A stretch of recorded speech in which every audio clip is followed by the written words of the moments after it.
Hey everybody, welcome to the 1804 show, chapter 2. I'm your host, Dollar Will, and this is another episode of 1804 History. Yeah, I wanted to get on here real quick and talk about this topic and everything. But before I do, make sure I like, comment, subscribe to the YouTube channel. Get me to 600 subscribers by the end of this month. Hook a brother up. Yeah, I know I was supposed to did this story this afternoon, but got called into work. But yeah, we go talk about Dr. King's Poor People's Campaign. And I had to share some light because a lot of people like to disrespect Dr. King. Like Dr. King sold out, like Dr. King was like one of them and shit like that. But I'm here to tell you that the last 2 years of his life, he was on a mission. He was on a mission to unite everybody because he knew that he was being used. He knew that he was a pawn, basically. So he, 1966, met with the Honorable Elijah Muhammad. And Elijah Muhammad told him, okay, you had a dream, but you're going to have an epiphany because you need to really get into economics.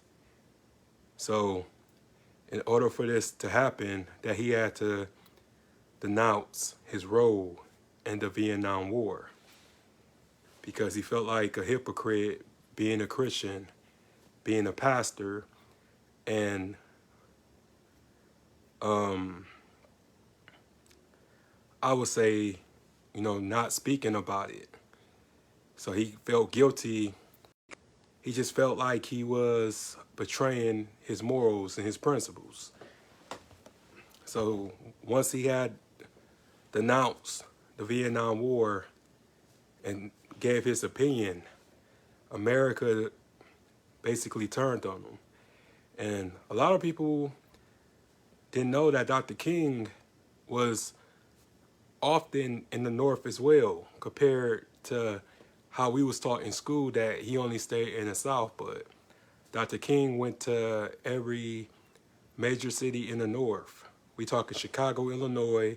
We talking about Detroit, Michigan, Newark, New Jersey. He was in New York City a whole lot because he was friends with Harry Belafonte, and mainly Washington as well. So he did his traveling all across the country. And he said that he had never experienced like the worst racism until he went up north. Because he said that whenever he did demonstrations, put on my socks. It's one of them nights, cooperate with me, people. But he said that when he went to Chicago to talk about the slums and talk about the poor housing down there, and they was going to take a big march all the way to Cicero. And Cicero was pretty much like an all-white neighborhood. And it was real bad. Like you didn't want to get your car stopped in Cicero. So he was asked by his former classmates that he went to Morehouse to leave because he was bringing too much trouble. He's causing too many problems in City Hall.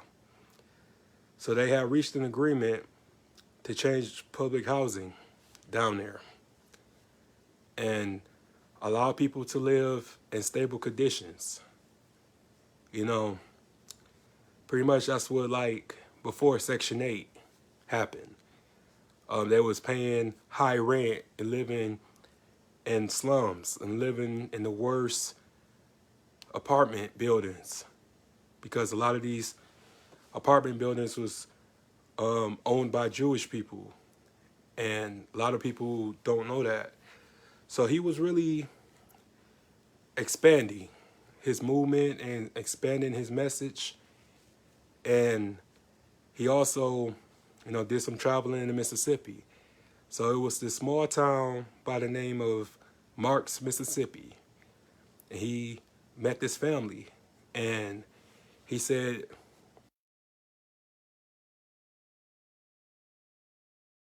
that was the worst place that he have ever visited. And a lot of his um, associates said he cried because he never seen so much poverty in that home. So he decided, while he was in Memphis, because he went to Memphis twice. And the first time he went to Memphis to organize this Poor People's Campaign. And the Poor People Campaign consists of blacks, Appalachian whites, Latinos, Asians, a little bit of everybody from all races to join in and pretty much get their reparations. But mainly, he wanted us to know who we really are.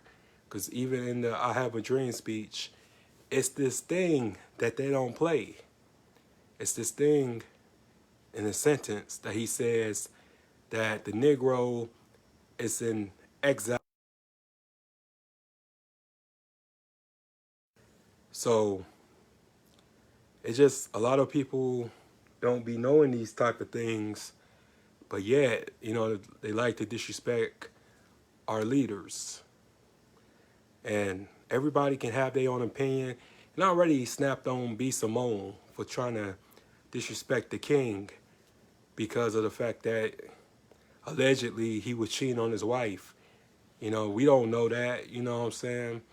And we can only speculate, we can only assume, but you don't hear nobody else disrespecting their leaders. You don't hear nobody talk about Cecil Chavez, or you don't hear nobody talking about,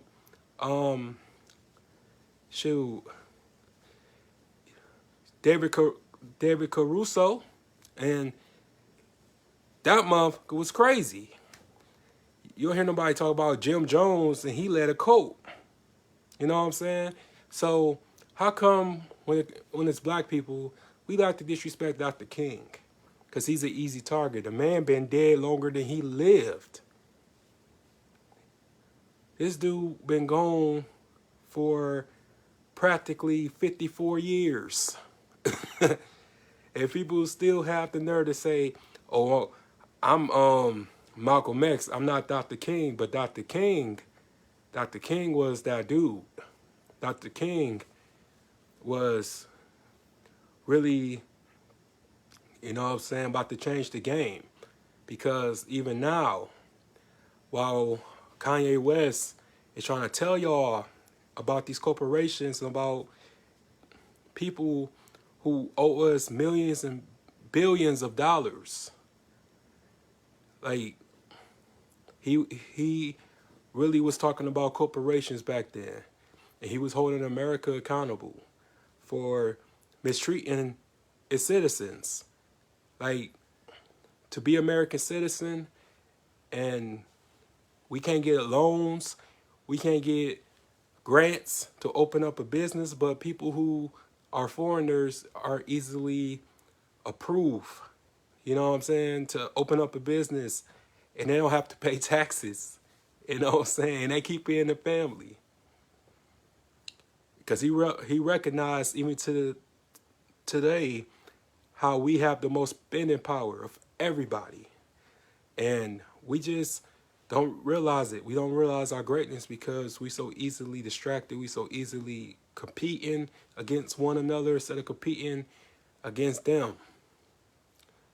But we have this thing that we just be all the materialistic things and don't help each other. We don't pass the torch because we're afraid of people becoming better than us. And that's how it's supposed to be. You should want to pass the torch. But Dr. King was so powerful to the point that they allowed whoever pulled the trigger to take him out. And that could have been prevented. That could have been stopped because he was being on surveillance for many years. And he was on surveillance when the assassination occurred. So anybody could have stopped that. Anybody could have prevented that. Even the people that he was around knew was going to happen. And people don't know that Memphis, Tennessee was the last place that everything kicked off. It was the first thing, first city, first place where it was the rioting. It was the first place that kicked it off because it's a different type of racism down there. It's a different type of hate. And not only it was the hate with the white folks, but now, you know what I'm saying? It's just hate. But we hate ourselves, man. We hate our own. We even hate the people that paved the way for us, you know? But Dr. King wanted to make a difference. Dr. King fought so we can have the opportunities that we have today. And what do we do to show our appreciation is that we disrespect them, you know? Man ain't here to defend himself. But we just love to disrespect our leaders, our elders, you know. Nobody would have took a bullet. Nobody would have sacrificed their lives for the future generation. Everybody out for themselves, you know. It's a dog-eat-dog world. And I would never understand that. Because me, I love to help people. I love to uplift one another because all we got is each other. You know, we so busy being tricked with smoke and mirrors to the point that we forget that nothing lasts forever and we can't take the stuff that we obtain with us. You know what I'm saying? It's just crazy. But nobody isn't going to get it until